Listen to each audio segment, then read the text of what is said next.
Hello friends. आज की इस वीडियो में मैं आपके साथ शेयर करने वाली हूँ कि हम नेचुरल तरीके से अपने गुलाब के पौधे पर ज़्यादा से ज़्यादा कलियाँ, फूल और ज़्यादा से ज़्यादा नई ग्रोथ कैसे ले सकते हैं। बिना मार्केट का कोई फर्टिलाइज़र इस्तेमाल किए हम ज़्यादा से ज़्यादा अपने गुलाब के पौधे पर फूल कैसे लें, इसी टॉपिक पर आज का ये वीडियो है।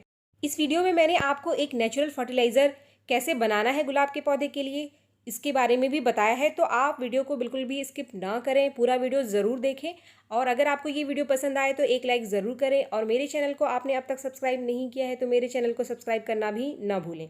तो फ्रेंड्स, कुछ ज़रूरी तरीके हैं गुलाब के पौधे पर ज़्यादा से ज़्यादा नई ग्रोथ लेने के लिए, क्योंकि गुलाब के पौधे पर नई ग्रोथ पर ही कलियाँ बनती हैं और फ्लावरिंग होती है। नई ग्रोथ के लिए जो सबसे ज़रूरी काम है हमारे गुलाब के पौधे पर, जो कि हमें लगातार करते रहना चाहिए, वो है इसकी प्रूनिंग। प्रूनिंग यानी इसकी जो ख़राब होती ब्रांचेस है, इसकी ब्रांचेस के टिप को, जहाँ से कोई फूल नहीं आते हैं, आप उससे लगातार कट करते रहिए, क्योंकि ये एक नेचुरल प्रोसेस है। साइंटिफिक रीज़न है इसका। अगर आप टिप को कट कर देते हैं तो जो इसकी एनर्जी है वो नीचे की तरफ फैलती है और ज़्यादा से ज़्यादा नई ब्रांचेस को निकलने के लिए हेल्प करती है। आप देखिए, ये जो आपको एक ब्रांच दिखाई दे रही है इस वीडियो में, इसके टिप को मैंने काट दिया था और कुछ ही दिन बाद इस पर कई सारी नई ब्रांचेस निकल कर आ गई हैं। तो फ्रेंड्स, प्रूनिंग सबसे पहला काम है आपको आपके गुलाब के पौधे पर नई कलियां, नए फूल पाने के लिए। ये काम आप अपने गुलाब के पौधे पर ज़रूर करें। दूसरा जो नेचुरल तरीका है गुलाब के पौधे पर ज़्यादा से ज़्यादा नई ब्रांच और कलियां लेने का, वो ये है कि आप गुलाब के पौधे पर लगातार पानी का स्प्रे करते रहें। आप दिन में एक बार इसके ऊपर पानी का स्प्रे ज़रूर करें। आजकल बारिश है, तो अगर आपके एरिया में बारिश है तो आपको पानी का स्प्रे करने की ज़रूरत नहीं है। लेकिन अगर आपके एरिया में बारिश नहीं है तो आप अपने गुलाब के पौधे पर पानी का स्प्रे ज़रूर करें। पानी का स्प्रे करने से जो इसकी ब्रांचेस है वो सॉफ्ट हो जाती हैं और ज़्यादा से ज़्यादा नई ब्रांचेस निकल कर आती हैं। और आपको पता है कि नई ब्रांचेस पर ही नई कली बनती है और फ्लावरिंग होती है।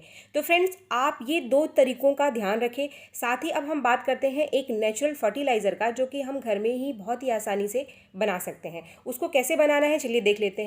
इसके लिए यहाँ हमें ज़रूरत पड़ेगी 3 चीज़ों की, जो कि आपको इस वीडियो में दिखाई दे रहा है। पहली जो चीज़ है हमारे पास वो है सूखे हुए केले के छिलके। फ्रेंड्स, यहाँ हम एक 10 से 12 इंच के गुलाब के पौधे के लिए फर्टिलाइज़र बना रहे हैं। तो यहाँ मैंने 4 केले के सूखे छिलके लिए हैं। कई सारे लोग कहते हैं कि मैडम, क्या हम कच्चे केले के छिलके ले सकते हैं? आप कच्चे केले का छिलका ले सकते हैं, लेकिन आपको मैं यहाँ एक चीज़ बता दूँ कि जो सूखे हुए केले के छिलके में न्यूट्रिशन की मात्रा ज़्यादा होती है। तकरीबन आधे से भी कम न्यूट्रिशन मिलता है कच्चे केले के छिलके में सूखे हुए केले के छिलके के कंपैरिजन में। तो अगर आप केले को सुखा लेंगे तो इसकी न्यूट्रिशन वैल्यू बढ़ जाती है। ये ज़्यादा अच्छा फर्टिलाइज़र का काम करता है हमारे गुलाब के पौधे के लिए। केले के छिलके का इस्तेमाल हम इसलिए कर रहे हैं क्योंकि केले का छिलका एक नेचुरल सोर्स है नाइट्रोजन, पोटाशियम और फास्फोरस का। साथ ही इसमें मैग्नीशियम और कैल्शियम की कुछ मात्रा भी मिल जाती है। इसको डालने से फ्लावरिंग तो अच्छी होती है, ओवरऑल प्लांट की ग्रोथ बहुत अच्छी होती है। दूसरी जो चीज़ है हमारे पास वो है अंडे का छिलका। यहाँ मैंने 3 अंडे के छिलके लिए हैं। इनको पहले आप अच्छे से क्रश कर लीजिए, इनको छोटे टुकड़े में तोड़ लीजिए। फ्रेंड्स, अंडे का छिलका एक नेचुरल सोर्स है कैल्शियम का, और कैल्शियम अगर हमारे गुलाब के पौधे को भरपूर मात्रा में मिलती है तो इसकी जड़ों की ग्रोथ बहुत अच्छी होती है। साथ में ये नई नई ब्रांचेस को निकालने में भी हेल्प करता है। अगर आप अंडा नहीं खाते हैं तो आप अंडे को यहाँ से स्किप कर सकते हैं, आप अंडे को ना डालें। कई सारे लोग पूछते हैं कि आप कोई ऐसी चीज़ बता दीजिए जो अंडे की छिलके की जगह हम इस्तेमाल कर सकें। इसके लिए आप लाइम स्टोन पाउडर मार्केट से ले सकते हैं, या फिर आप ब्लैक बोर्ड पर लिखने वाला जो चॉक है उसका इस्तेमाल भी कर सकते हैं। लेकिन इन दोनों चीज़ों का इस्तेमाल आप बहुत ज़्यादा ना करें, क्योंकि ये जो है वो मिट्टी को क्षारीय बना देते हैं और कभी कभी हमारे गुलाब के पौधे को नुकसान भी करते हैं। तो अंडे का छिलका एक बेस्ट ऑप्शन है इसके लिए, एक नेचुरल तरीका है। यहाँ जो तीसरी चीज़ हम इस्तेमाल कर रहे हैं वो है प्याज का छिलका। प्याज के छिलके में सल्फ़र की बहुत अच्छी मात्रा होती है। साथ ही इसमें कुछ नाइट्रोजन, पोटाशियम और फास्फोरस की मात्रा भी पाई जाती है। इसमें आयरन और जिंक भी होता है। तो ये हमारे गुलाब के पौधे के लिए एक बहुत ही अच्छा लिक्विड फर्टिलाइज़र बनाता है प्याज का छिलका। प्याज के छिलके को अगर हम अपने पौधे में डालते हैं तो पौधे की रूट की ग्रोथ अच्छी होती है। साथ में ये एक इंसेक्टिसाइड का भी काम करता है। अब इसके बाद हम एक प्लास्टिक का जार ले लेंगे और इसमें ये तीनों ही चीज़ें हम डालकर इसको हम एक दिन के लिए भिगोकर छोड़ देंगे। कम से कम एक दिन के लिए आपको भिगोकर छोड़ना है। यहाँ जो मैं पानी इस्तेमाल कर रही हूँ वो मैं हल्के गुनगुने पानी का इस्तेमाल कर रही हूँ। हल्का गर्म पानी आप इस्तेमाल करें। क्योंकि अगर आप हल्का गर्म पानी डालते हैं तो ये जो चीज़ें हैं अपने न्यूट्रिशन को आसानी से पानी में घोल देती है। आप देखेंगे कि जैसे ही हम इस पानी को डालेंगे इसके पानी का कलर एकदम से बदल जाता है।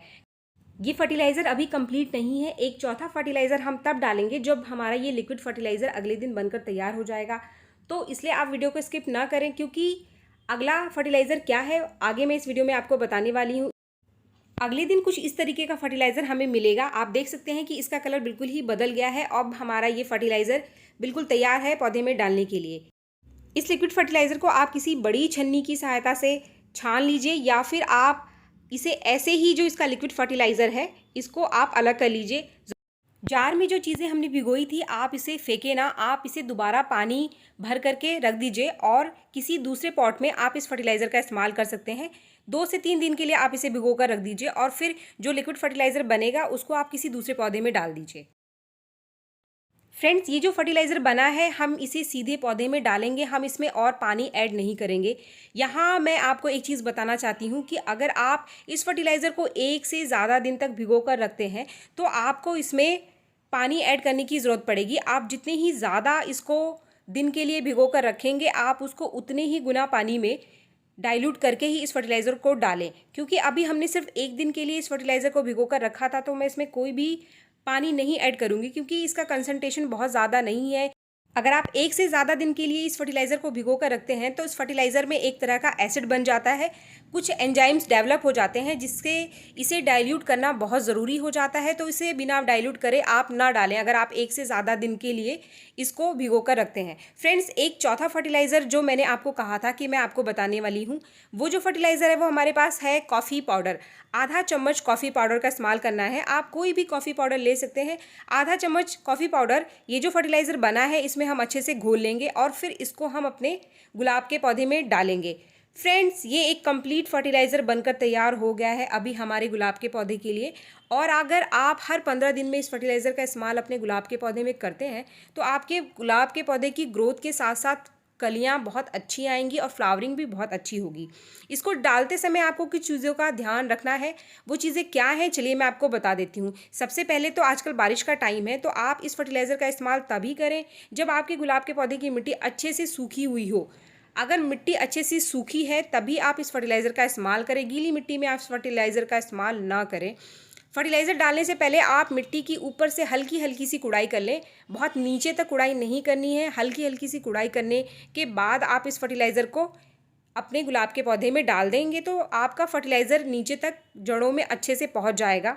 दूसरी चीज़ जो आपको इस फर्टिलाइज़र को डालते समय ध्यान रखना है वो ये है कि इस फर्टिलाइज़र को आप या तो सुबह के टाइम डालें जब बिल्कुल भी धूप ना हो, या फिर आप शाम के टाइम डालें इस फर्टिलाइज़र को। आप दिन की तेज़ धूप में इस फर्टिलाइज़र को अपने गुलाब के पौधे में ना डालें। तीसरी चीज़ जिसका आपको ध्यान रखना है वो ये है कि आप इस फर्टिलाइज़र को डालने के बाद कोई दूसरा पानी अपने गुलाब के पौधे में ना डालें। अगर आप बहुत ज़्यादा पानी डालेंगे तो नीचे से ये फर्टिलाइज़र निकल जाएगा और पूरा पोषण हमारे गुलाब के पौधे को नहीं मिलेगा।